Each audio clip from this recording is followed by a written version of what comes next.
Hello मंडळी, स्वागत आहे माझ्या आजच्या ब्लॉगमध्ये. आणि हे बघा, इथं आजची सुरुवात चहापासून झाली आहे. कारण तुम्हाला माहिती आहे, सकाळी सकाळी तर प्रत्येकाला चहा लागतो. आणि इथं ही भाजी केली मी आज. तर ही आहे गाजर आणि वाटाण्याची भाजी. तर तुम्ही पाहू शकता. तर एवढी भाजी केली आहे 2-3 माणसांसाठी. बाकी भाजी रात्रीची थोडी आहे, म्हणून म्हटलं तीच गरम करून खाता येईल. आणि इथं मी करत आहे, ह्या चपात्या झाल्यात माझ्या म्हणजे. आणि ह्या मोजती मी किती केल्यात, म्हणजे आम्हाला 10-15 तरी चपात्या लागतात आत्ता सकाळी सकाळी. तुम्ही सकाळी नाश्त्याला म्हणजे पोहे असं उपीट खाता का डायरेक्ट जेवणच असतं? आमच्या इथे तुम्हाला माहीत आहे वर्कर आहेत, म्हणून डायरेक्ट जेवणच करावं लागतं. नाश्ता वेगळा करायला मला टाईमही भेटत नाही.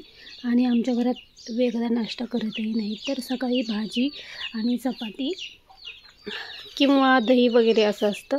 तर ते लोक हेच खाऊन कामाला निघून जातात.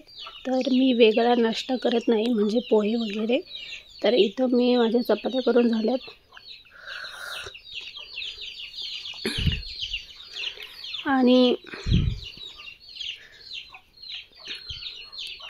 म्हणजे सकाळी सकाळी उठून आपल्याला लवकर स्वयंपाक मला करावा लागतो, कारण इतर कामं पण असतात, मुलाला शाळेत पण जायचं असतं. आणि नंतर माझ्याकडं एक दळण आलं होतं आणि त्यांना अर्जंटमध्ये दळण पाहिजे होतं.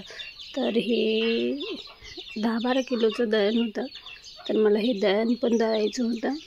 तर काही ना काही कामं राहतातच माझ्या पाठीमागे. तर मी म्हटलं का दळते, त्यांना लगेच पाहिजे होतं, म्हणजे घाईच असते आहे.